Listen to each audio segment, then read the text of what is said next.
2023 ఏడాది ముగిసింది.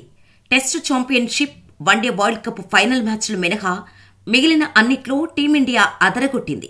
అయితే మరింత క్రికెట్ మజాను ప్రేక్షకులకు అందించడానికి కొత్త ఏడాది 2024 ముస్తాబవుతోంది. ఈ ఏడాదిలో ఏకంగా 3 వరల్డ్ కప్లు జరగనుండటం విశేషం. అండర్-19 వరల్డ్ కప్ తో పాటు మెన్స్, ఉమెన్స్ టీ20 ప్రపంచ కప్స్ జరగనున్నాయి. అంతేకాక ఐపీఎల్, డబ్ల్యూపీఎల్ క్రికెట్ లవర్స్ కు మరో బోనస్.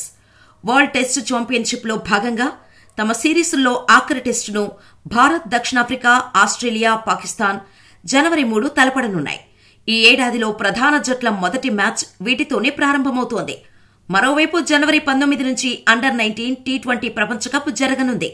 ఈ ప్రపంచ కప్కు దక్షిణాఫ్రికా ఆతిథ్యం ఇవ్వనుంది. ఫిబ్రవరి 11న ఫైనల్ జరగనుంది. అనంతరం మార్చి నుంచి జూన్ మధ్యలో women's premier league, Indian premier league schedule ఉంటోంది.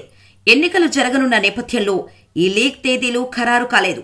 అయితే ఐపీఎల్ తర్వాత జూన్ 4 నుంచి 30వ తేదీ వరకు మెన్స్ టీ20 ప్రపంచ కప్ జరగనుంది.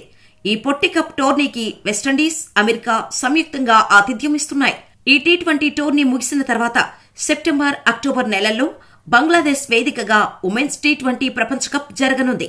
దీనికి సన్నద్దంగా భారత మహిళా జట్టు జనవరిలో ఆస్ట్రేలియాతో టీ20 సిరీస్, డబ్ల్యూపీఎల్ ఆడనుంది.